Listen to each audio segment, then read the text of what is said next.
बच्चों आज हम टेंसर के रैंक के बारे में पढ़ेंगे। टेंसर में भी रैंक होते हैं 1, 2 और 3।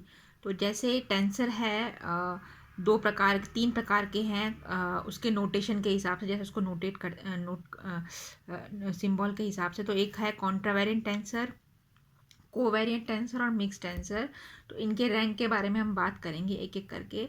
तो पहले हम कॉन्ट्रावेरिएंट टेंसर के रैंक के बारे में बात करते हैं। तो contravariant tensor of rank 1, first rank का कॉन्ट्रावेरिएंट टेंसर क्या होता है उसके बारे में हम जानेंगे।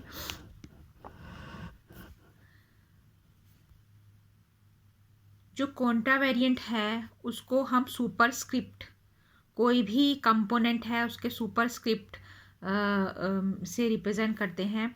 तो सुपरस्क्रिप्ट में अगर आप उसका ठीक है लिखते हो उस क्वांटिटी को, तो वो कॉन्ट्रावेरिएंट टेंसर कहा जाता है।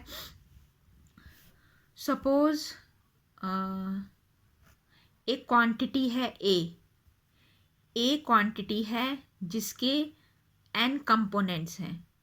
ठीक है, ए क्वांटिटी है और उसके कंपोनेंट कितने हैं, n कंपोनेंट है। तो उसको कैसे लिखेंगे, a⁻1, a⁻2, a⁻i, a⁻n। तो ए क्वांटिटी है, उसके n कंपोनेंट है और उसको इस तरीके से हम लिखेंगे a⁻1, a⁻2, a⁻i, a⁻n।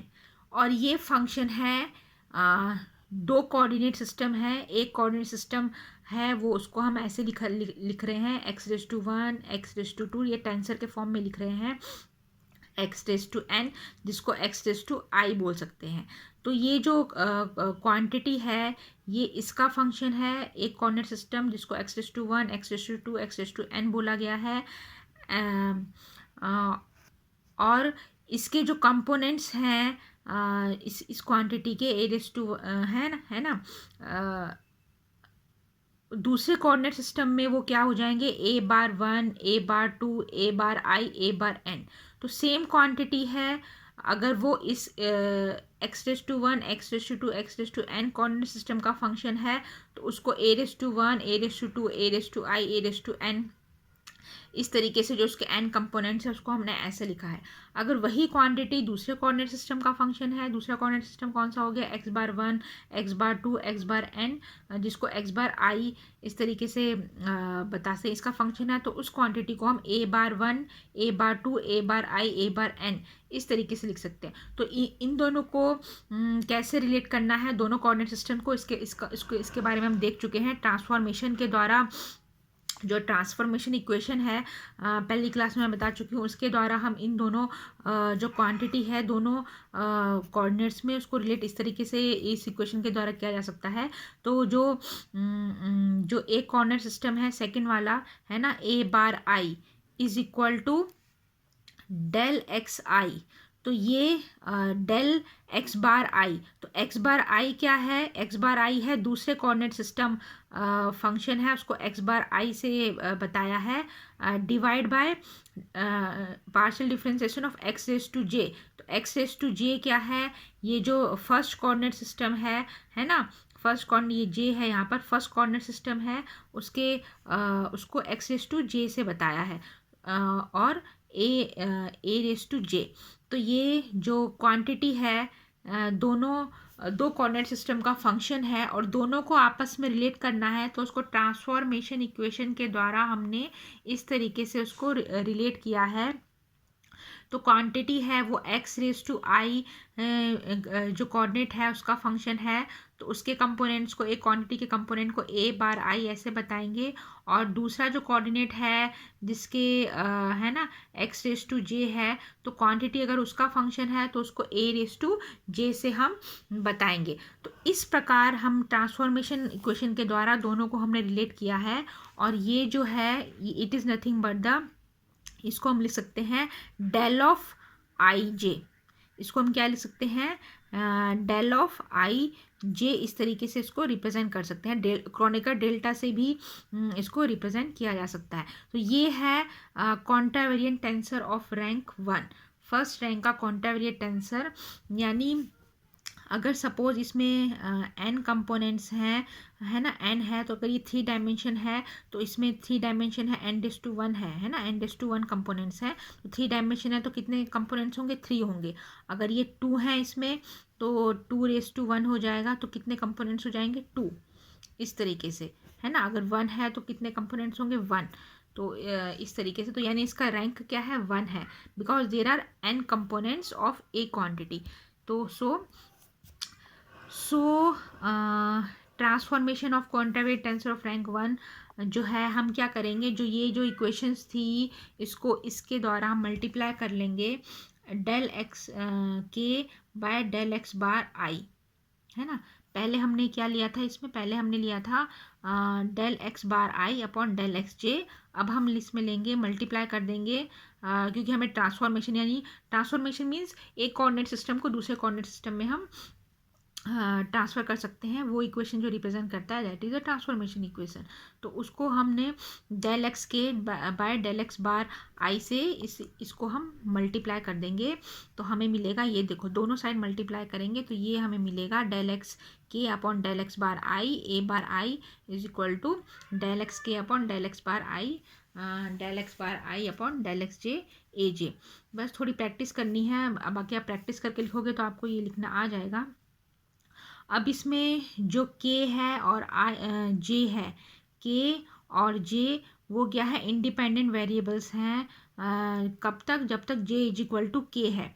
जब j is equal to k है तब इंडिपेंडेंट वेरिएबल्स है, मतलब क्या है, इसको क्या लिख सकते हैं, क्रॉनिका डेल्टा डेल के जे, del x k upon del x जे है, उसको डेल के जे लिख सकते हैं।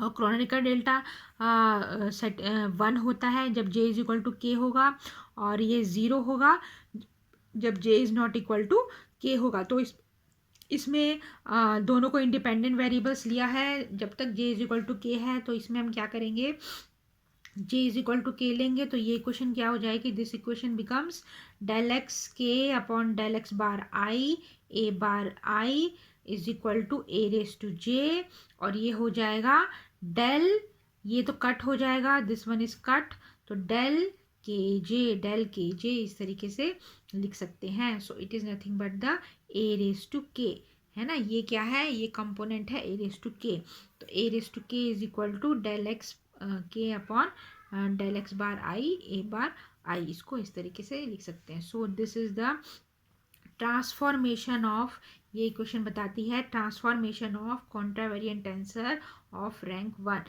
तो एक कंपोनेंट है ना, उसको दूसरे कंपोनेंट दूसरे कोऑर्डिनेट सिस्टम में वो कंपोनेंट जो रिप्रेजेंट करता है, तो उन दोनों के बीच का जो रिलेट करना है, तो ट्रांसफॉर्मेशन इक्वेशन के द्वारा हमने इस तरीके से उसको रिलेट कर सकते हैं। So this is the rank of 1, contravariant tensor of rank 1। इसी तरीके से रैंक 2 लेंगे, रैंक 2 में हम सपोज करते हैं n स्क्वायर कंपोनेंट है किसी क्वांटिटी के, तो a नाम की क्वांटिटी है, a क्वांटिटी है, उसके n स्क्वायर कंपोनेंट्स हैं। तो n स्क्वायर कंपोनेंट्स के लिए क्या ले लेंगे हम, a raise to are s ले लेंगे। यहाँ पर आर एस है वो है 1 2 3। जो फंक्शन है coordinate system x raise to i, जैसे एक कोऑर्डिनेट सिस्टम है x रेस टू आई जहाँ पर i है 1 to n, और दूसरा है x बार आई। सो x बार आई है, तो उस केस में जो कंपोनेंट है वो हो जाएगा a बार आई जे। तो जहाँ x raise to i coordinate system है उसमें वो कंपोनेंट हो जाएगा a raise to are s, और जहाँ पर x बार आई है वहाँ पर वो कंपोनेंट हो जाएगा a बार आई जे, है ना, उसका फंक्शन है। तो ये जो a कंपोनेंट है दोनों कोऑर्डिनेट्स का फंक्शन है, और इनको रिलेट करना है, अगर एक से दूसरे में ट्रांसफॉर्म करना है। सो इस तरीके से इसको हम रिप्रेजेंट करेंगे a बार आई जे, है ना। a bar i j is equal to, यहाँ पर देखोगे डेल एक्स बार आई मतलब अपॉन डेल एक्स आर, ठीक है। सो दिस इज ये जो कोऑर्डिनेट है, ये भी जो दूसरा कोऑर्डिनेट है उसका फंक्शन है, तो उसके रिस्पेक्ट में पार्शियल डिफरेंशिएशन लिया है।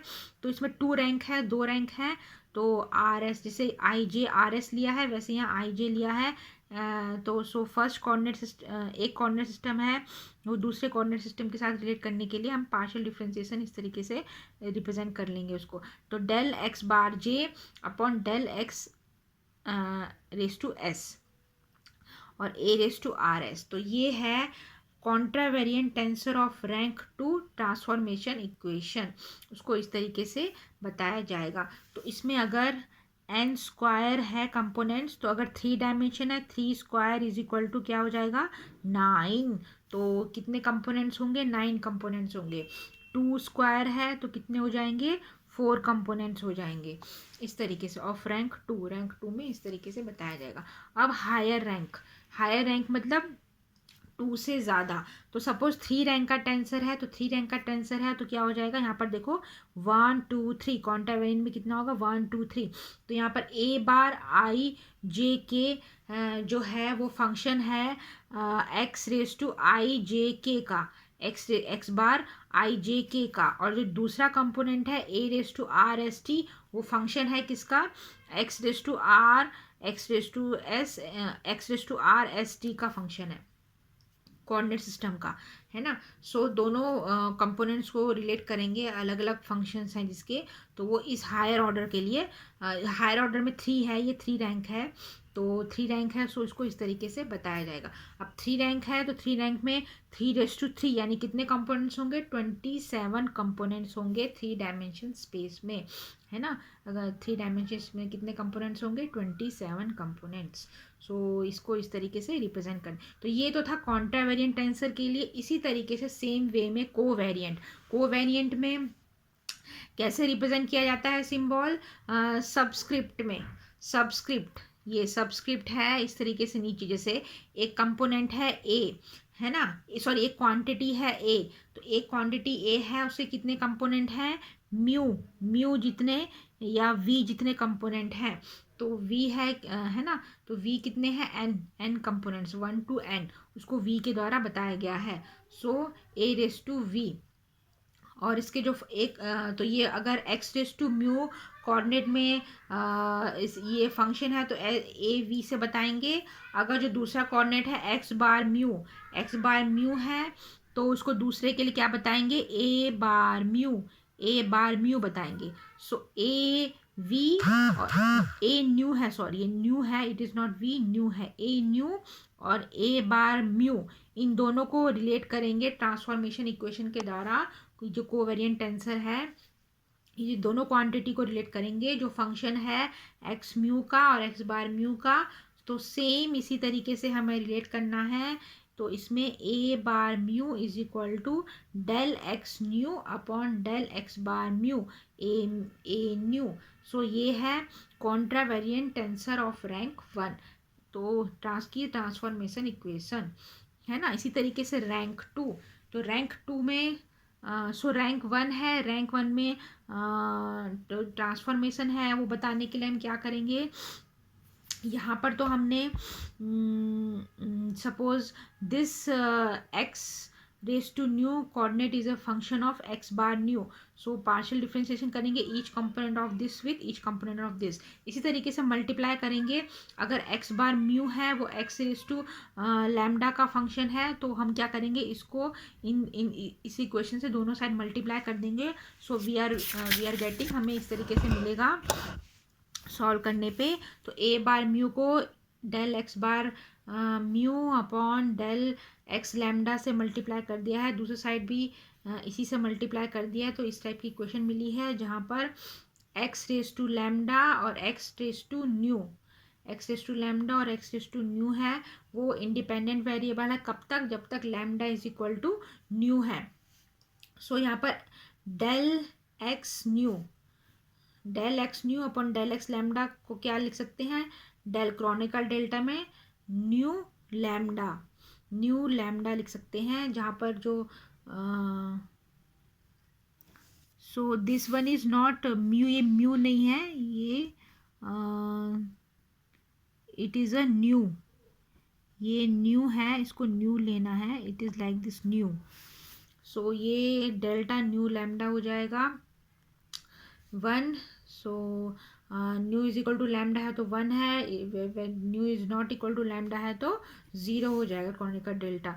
बस इसकी वैल्यू यहाँ रख देनी है। So we are getting del x bar mu upon del x lambda a bar nu is equal to, इसको क्या हो जाएगा, ये कट हो जाएगा। So this become del x nu upon del x lambda is equal to क्या हो जाएगा, क्रोनिका डेल्टा न्यू लैम्डा यहाँ लिख देंगे। So this equation is the transformation equation of one quantity in one coordinate frame and same quantity in another coordinate frame. सो उसके बाद कॉन्ट्रावेरिएंट tensor of rank 2 same है जैसे कॉन्ट्रावेरिएंट टेंसर में था वैसे ही है कोवेरिएंट में। कोवेरिएंट में हम सबस्क्रिप्ट ले लेते हैं, तो सबस्क्रिप्ट यहाँ पर ए रो सिग्मा ले लिया है, ए रो सिग्मा है।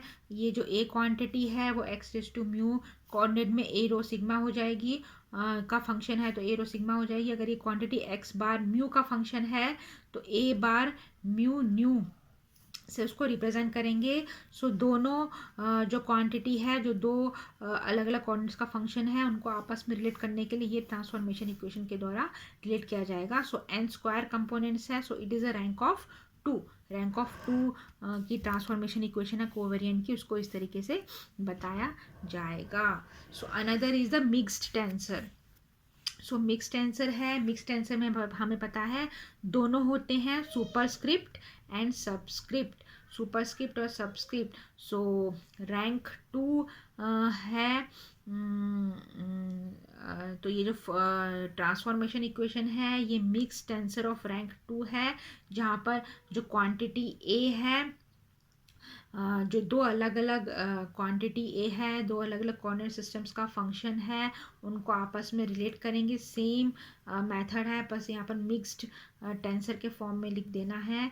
So here n square component of the quantity, तो ए आई जे जहाँ पर आई जे है वो 1 2 3 n है, और it is a function of x mu in one coordinate system or n square component of the same quantity। तो a bar mu nu is the function of x bar mu, है ना, other coordinate system। अगर higher rank है तो higher rank के लिए same जैसे हम कॉन्ट्रावेरिएंट कोवेरिएंट में लिखते थे, सेम हमें यहाँ पर वही लिख लेना है, but we have to write here mix tensor. Mix tensor quantity जो है वो मिक्स टेंसर में हमें लिखनी है ना। सो हेयर सेम मेथड है, क्रोनिका डेल्टा लिख देना है। क्रोनिका डेल्टा क्योंकि सिंपलेस्ट फॉर्म में जो हायर ऑर्डर रैंक्स होते हैं उसकी जो इक्वेशन होती है ट्रांसफॉर्मेशन की वो थोड़ी कॉम्प्लिकेटेड होती है। सो हम क्या करते हैं, सो क्रोनिका डेल्टा है मिक्स है ना, वो इस यूज़ करते हैं। तो क्रोनिका डेल्टा यहाँ पर हमने ये लिया है X del bar mu nu is equal to this one. So इसको सॉल्व कर दिया है। So del bar mu nu is equal to del x bar mu upon del x I, del x J upon del x bar nu del I I. So ये है ना, this ये जो delta है उसको इससे रिप्रेजेंट करेंगे, है ना, ये डेल्टा है उसको इससे रिप्रेजेंट करेंगे। सो दिस, और ये जो डेल आई है ना वाला है इसको इस तरीके से इसको रिप्रेजेंट, ये वैल्यू जो है ये हम रख देंगे। So this can be, we can solve it this mix tensor. अब रैंक ऑफ द टेंसर जो हमने पढ़ा है, सो जो रैंक ऑफ ए टेंसर है is defined as the total number of indices in the tensor. Tensor में कितने इंडाइसेस हैं, टोटल नंबर ऑफ इंडाइसेस, उनको rank of the tensor, tensor का रैंक उससे डिफाइन होता है। जो डमी इंडाइसेस हैं उनको छोड़ के। सो डमी इंडाइसेस क्या होते हैं, dummy indices is that indices which are repeated in the indices. जो इंडाइसेस में बार बार रिपीट होते हैं उसको डमी इंडाइसेस कहा जाता है। उनको छोड़ दो तो जो टोटल नंबर ऑफ इंडाइसेस होते हैं that is the rank of the tensor होते हैं। जैसे एग्जांपल में ए आई जे के और एम के, ये क्या है, मिक्स टेंसर है। कितना मिक्स टेंसर है, 3। कितना मिक्स टेंसर है, 3। इसमें देखो के और के क्या हो रहा है, रिपीट हो रहा है। तो आई जे और एम, आई जे और एम लेना है, को काउंट करना है। इंडाइसेस जो है, इंडाइसेस कौन से, आई जे और एम इंडाइसेस को काउंट करना है। तो ये कौन सा रैंक हुआ, 3 रैंक हुआ। के इसमें क्या है, के इज द डमी इंडाइसेस हो गया। और इसके जो कंपोनेंट्स होंगे ये 3 है, सो n रेज टू 3 है ना, n dimension will be n raise to 3 components इसके होंगे। तो 3 डायमेंशन अगर होगा तो 3 रेज टू 3 यानी 27 है ना, 2 डायमेंशन होगा तो 2 रेज टू 3 यानी 8 कंपोनेंट्स होंगे। सो हियर ये था रैंक ऑफ द टेंसर।